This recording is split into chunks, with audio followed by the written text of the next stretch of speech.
There are moments in life when you realize that the people you thought would stand by you are actually standing somewhere else entirely.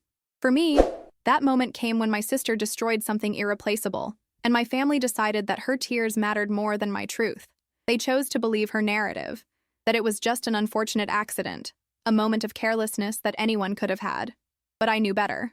And when they refused to listen to reason, I decided it was time for an accident of my own, accidentally forwarding them every single piece of evidence that proved exactly what had happened. My sister Emma and I had never been particularly close. There's a 5-year age gap between us, which meant that by the time she was old enough to be interesting, I was already heading off to college. Our relationship existed in that strange territory of familial obligation rather than genuine connection. We weren't enemies, but we weren't friends either. We were simply two people who happened to share DNA and a childhood home. Emma had always been what my parents called spirited, and what I privately called spoiled. Being the younger child, she'd grown up with fewer rules, more privileges, and significantly less accountability. When Emma broke something, it was an accident. When Emma failed a class, the teacher was unfair. When Emma got into trouble, there was always an explanation that somehow absolved her of responsibility. This pattern had been consistent throughout our lives, but I'd learned to stay out of it. Her life, her problems, her consequences, or lack thereof.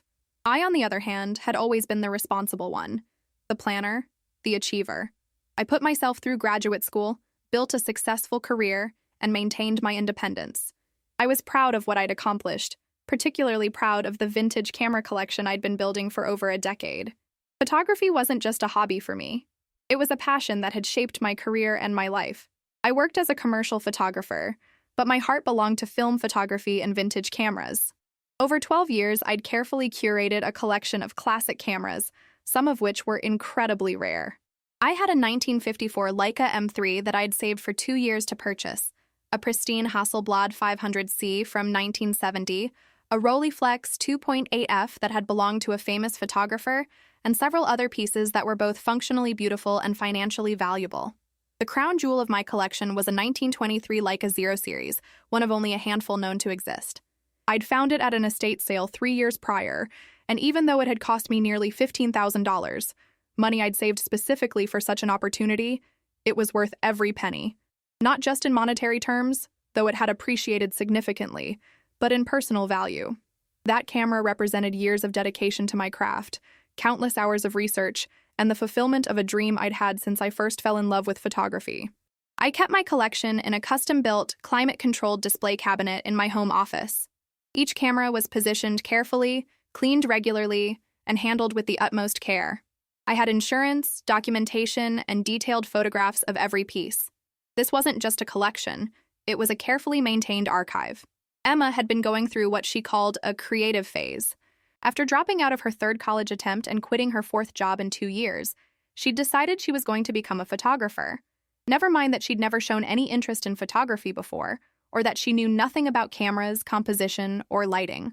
She'd seen some Instagram influencers making money with photography, and decided that would be her next venture. She asked if she could come visit and learn about cameras from me. Against my better judgment, and because my mother had called me twice to encourage me to be supportive of your sister's new interests, I agreed. I set clear boundaries. She could visit for the weekend, I would answer her questions about photography, but my camera collection was off limits. These were valuable, delicate instruments, not toys to play with. Emma arrived on a Friday afternoon, and the first day went reasonably well. We talked about basic photography principles. I showed her how to use my modern digital camera, and we even went out to take some photos together. She seemed genuinely interested, and I started to think that maybe, just maybe, she was finally finding something she could stick with. Saturday evening, I had to run out to meet a client who needed some last-minute headshots for a Monday morning presentation. It was good money for 2 hours of work, so I agreed. I told Emma I'd be back by 9, reminded her to help herself to anything in the kitchen, and specifically told her not to touch my camera collection. She rolled her eyes but agreed. I should have known better. I should have locked my office. But I trusted that my explicit instructions would be enough. That was my first mistake. When I returned home at 9:15, I knew immediately that something was wrong. The door to my office was open. I always kept it closed, and I could hear Emma moving around inside. My heart started racing as I rushed down the hallway. The scene that greeted me was my worst nightmare. Emma was standing in front of my opened display cabinet. my Leica Zero series in her hands, attempting to attach a modern lens that was completely incompatible with the camera. On the floor beside her were 3 other cameras from my collection, just lying on the carpet as if they were props from a discount store. "What are you doing?" I asked, my voice surprisingly calm despite the panic coursing through me. Emma jumped, startled, and that's when it happened. The Leica slipped from her hands. I watched in horror as it fell, hitting the corner of my desk before clattering to the floor. The sound of metal and glass meeting hardwood was sickening. "Oh my God, I'm so sorry!" Emma exclaimed, her hands flying to her mouth. "It slipped. I was just trying to take some photos for my Instagram. I wanted to show my new camera. Well, I was going to say I bought it, for the aesthetic. It was an accident." I carefully picked up the Leica, my hands shaking. The damage was immediately apparent. The rangefinder mechanism was bent, the leather covering was torn, and the lens mount was cracked. This wasn't something that could be easily repaired. Even if it could be fixed, the value would be permanently diminished. A vintage camera's worth is intrinsically tied to its condition. But that wasn't even the worst part. As I examined the other cameras she'd removed from the cabinet, I discovered that she'd attempted to force incompatible lenses onto 2 of them, stripping the threads on the lens mounts. The Rolleiflex had a crack in its viewing screen. The Hasselblad thankfully seemed unharmed, but only because she apparently hadn't gotten to it yet. "An accident?" I repeated, my voice rising. "An accident would be knocking it off the shelf while walking by. This wasn't an accident, Emma. I specifically told you not to touch these cameras. You came into my office, opened my cabinet, and removed multiple cameras that you had no permission to touch." "I didn't think you'd be so uptight about it," she shot back, her shock quickly turning to defensiveness. "They're just cameras. You have like a dozen of them. I just wanted to take a few photos. I didn't mean for it to drop. It was an accident." "These aren't just cameras, Emma. That one camera you dropped is worth more than your car. It's irreplaceable, and you damaged multiple others by trying to force lenses onto them that don't fit." She started crying then, which was her go-to strategy when confronted with consequences. "I said I was sorry. Why are you being so mean? I didn't do it on purpose. You're acting like I'm some kind of criminal." I told her she needed to leave. I couldn't even look at her without feeling a mixture of rage and devastation. She called our parents on her drive home, and by the time I'd finished documenting the damage and securing my collection, my phone was ringing. My mother called first. "Your sister is absolutely distraught," she began, not even asking for my side of the story. "She made a mistake, honey. She feels terrible about it. These things happen. You shouldn't have left her alone in the house with valuable things just lying around." I couldn't believe what I was hearing. "I didn't leave valuable things lying around, Mom. They were in a locked cabinet in my office. I specifically told her not to touch them." "Well, she said the cabinet wasn't locked and that you'd shown them to her earlier, so she thought it would be okay to look at them. She's young and she made an error in judgment. You need to forgive her. She's family. She's 23 years old, not 13. And she didn't just look at them. She took them out, tried to attach incompatible equipment, and dropped one that's worth $15,000. There was a pause. $15,000? For a camera? That's ridiculous. Nobody pays that much for a camera. Emma said it was just an old camera, probably worth a few $100s at most. You're exaggerating to make her feel worse." My father called next with a similar message. Emma had made a mistake, but it was an accident. I was being unreasonable and vindictive. Family forgives family. Why was I always so hard on my sister? Couldn't I see how upset she was? Then came the texts from my aunt, my grandmother, and even my cousin, all with variations of the same theme. Emma had told them all about the accident with my vintage camera, and they all thought I was overreacting. Some pointed out that I had insurance. Others suggested that my attachment to material things was unhealthy. Several reminded me that Emma was family, and that I should be more forgiving. Not a single person asked for my side of the story. Not one person acknowledged that Emma had violated my trust and my explicit boundaries. The narrative had been set. Emma had made an innocent mistake, and I was the cruel older sister who cared more about objects than about family. I spent Sunday documenting everything. I photographed the damage from multiple angles, recorded videos showing the bent mechanisms and stripped threads, and compiled all the evidence. But I had something else too. Something I hadn't mentioned to anyone yet. I had security cameras in my home.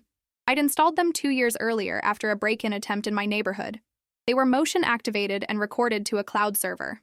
I'd forgotten about them in the immediate shock of discovering the damage, but as I sat in my office Sunday morning, trying to process everything, I remembered them. I pulled up the footage from Saturday evening. What I saw made my blood boil. The cameras had captured everything. Emma entering my office within 10 minutes of my departure. Emma trying the cabinet door and finding it locked, then spending several minutes searching my desk drawers until she found the key. Emma carefully selecting cameras from my collection and arranging them around my office to photograph. Emma attempting to force incompatible lenses onto cameras while recording herself on her phone, clearly making content for social media. Emma becoming frustrated when the lenses wouldn't fit and forcing them harder. Emma picking up the Leica Zero series and attempting to attach a lens while standing, despite multiple other cameras being on the floor around her. And finally, Emma dropping the camera, not because I'd startled her, but because she was trying to adjust her phone's camera angle while holding the Leica with one hand. The footage also had audio. I could hear her narrating as she worked. So, here I am with my new vintage camera collection. These are super rare, worth like thousands of dollars each. I'm really into film photography now. It's so authentic, not like digital. She'd been creating content for Instagram, pretending my cameras were hers, planning to build her photography brand on lies. After she dropped the Leica, the audio captured her saying, "Shit, shit, shit." Okay, think Emma. She's going to be so pissed. Okay, I'll just say it slipped when she came in and startled me. Yeah, that works. She'll be mad, but she can't really blame me if she startled me. It was an accident. Then she'd arranged the other damaged cameras to make it look less deliberate, positioned herself as if she'd been standing in a different spot, and composed her expression into shock. I had proof. Clear, undeniable proof that this wasn't an accident, that Emma had deliberately violated my trust, that she'd planned to lie about what happened, and that she had, in fact, lied to everyone about the circumstances. I sat with this information for a full day. Part of me wanted to just send the video to everyone immediately, but another part of me, the part that had been conditioned to be the good daughter, the peacekeeper, the one who didn't make waves, hesitated. I tried one more time to explain the situation to my parents. I called my mother Monday evening and calmly laid out exactly what had happened, the extent of the damage, and the fact that Emma had violated clearly stated boundaries. My mother's response was sympathetic, but ultimately dismissive. I understand you're upset, and Emma was wrong to touch your things without permission. But honey, she already feels terrible. The poor girl has barely stopped crying. She knows she made a mistake. Pressing the issue and demanding she pay for the damage is just going to create family drama. Can't you just claim it on your insurance and move on? Is a camera really worth destroying your relationship with your sister? She damaged property worth over $20,000, Mom. And it wasn't a mistake. She deliberately went against my explicit instructions. $20,000. That's absurd. Those are old cameras. They can't possibly be worth that much. I think you're inflating the value because you're angry. Emma said you were always weird about those cameras, that you cared more about them than about people. That's when I realized that nothing I said would matter. The family had already decided that Emma's version of events was the truth, that her tears were proof of her innocence, and that my anger was evidence of my unreasonableness. Fine. If they wanted evidence, I'd give them evidence. I composed an email. I wrote it carefully, keeping my tone measured and factual. I explained that I understood the family's desire to support Emma, and that I appreciated their concern for both of us. I mentioned that I'd given a lot of thought to the situation and wanted to provide more context for what had happened. Then I wrote, I've attached some documentation of the damage for insurance purposes. I thought you might want to see what happened so you can better understand the situation. The attachments included detailed photographs of each damaged camera with descriptions of the specific damage, documentation of the original purchase prices and current market values, estimates from 3 camera restoration specialists on repair costs, ranging from impossible to restore to original condition to possible but expensive and value will never recover. And finally, the security camera footage, time-stamped and unedited. I sent this email to my parents, my aunt, my grandmother, my cousin, and everyone else who had contacted me about the accident. I didn't send it to Emma. I didn't need to. I knew everyone else would. In the subject line, I wrote, additional information about the camera accident. And then, because I'm apparently petty when pushed far enough, I added one more line to the email body. I hope this helps clarify things. I'd hate for anyone to have incomplete information about what happened. This was all such an unfortunate accident. I hit send before I could second-guess myself. The response was immediate and dramatic. Within an hour, my phone started ringing. I let it go to voicemail. Text messages flooded in. I muted the notifications. My mother left a voicemail, her voice tight. "We need to talk about this video. Call me back immediately." My aunt texted, "I can't believe Emma lied to us." "But did you really need to expose her like this?" My cousin wrote, "Okay, so Emma definitely lied, but sending this to the whole family was pretty brutal. You proved your point." And my father, in a rare moment of directness, texted, "The video changes things. We'll call you tomorrow to discuss." Emma sent a series of increasingly frantic messages. First, she tried to claim the video was edited or taken out of context. Then she tried to minimize what the video showed. Yes, she'd been wrong to take the cameras, but it was still an accident that she dropped one. Then came anger.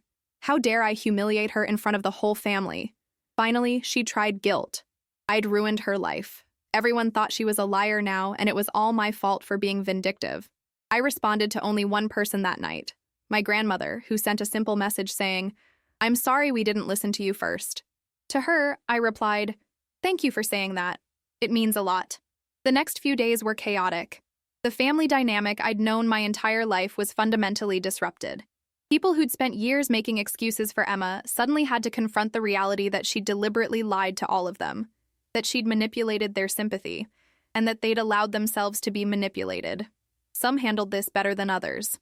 My grandmother called and offered a genuine apology. She admitted that she'd been too quick to believe Emma's tears and too slow to ask for the full story. She also pointed out something I hadn't considered. By always making excuses for Emma, the family had actually prevented her from learning accountability. Every accident that was forgiven without consequences was a lesson in how to avoid responsibility. My cousin admitted that she'd always kind of known Emma was manipulative, but had gone along with it to avoid family drama. "I guess we all did," she said. It was easier to placate her than to deal with her tantrums. My mother's response was more complicated. She was upset that Emma had lied, yes, but she was also upset with me for airing family business so publicly. She felt I could have shown her the video privately rather than sending it to everyone. When I pointed out that I'd tried multiple times to explain what happened and been dismissed each time, she got defensive. We had a long, difficult conversation about the pattern of enabling Emma's behavior and what that had cost both Emma and me over the years. My father was surprisingly direct. "Your sister lied to us, and we chose to believe her without getting your side. That was wrong." The video makes it clear that this wasn't an accident in any reasonable sense of the word. Emma needs to take responsibility. As for Emma herself, she went through several stages. First, she tried to argue that yes, she'd lied about some details, but that didn't change the fact that it was still fundamentally an accident. She hadn't intended to drop the camera. When I pointed out that the entire situation only occurred because she deliberately violated clear boundaries and lied to create social media content, she shifted to victimhood. I'd humiliated her. I'd turned the family against her. I was cruel and vindictive. Eventually, under pressure from my parents, who'd been confronted with their own role in enabling her behavior, Emma agreed to meet with me. The conversation was tense and not particularly satisfying. She offered what she called an apology, but what was really a justification. She was sorry I was upset. She'd made some poor choices, but she felt I'd overreacted and that sending the video to everyone was an excessive response. I told her that what she'd done had consequences, that those consequences included losing people's trust, and that I'd given her multiple opportunities to tell the truth before I shared the evidence. "You chose to lie to everyone," I said. "I just chose to correct the record." She's agreed to pay for the repairs and replacement value through a payment plan. I'm not holding my breath on actually seeing that money, but it's something. More importantly, our parents are finally holding her accountable, which is honestly the bigger victory. In the weeks since what I've come to call the incident, I've thought a lot about family dynamics, about truth, and about what we call accidents. Emma called what she did an accident. And in the most technical sense, I suppose dropping the camera was accidental. She didn't intend for it to slip from her hands at that specific moment. But everything that led to that moment was a choice. She chose to enter my office. She chose to find the key to my cabinet. She chose to remove cameras she'd been explicitly told not to touch. She chose to attempt to force incompatible equipment onto delicate instruments. She chose to create social media content pretending my collection was hers. And when the consequences of all those choices resulted in damage, she chose to lie about what happened. An accident implies a lack of agency, an absence of choice. But Emma had made dozens of choices that led to that moment.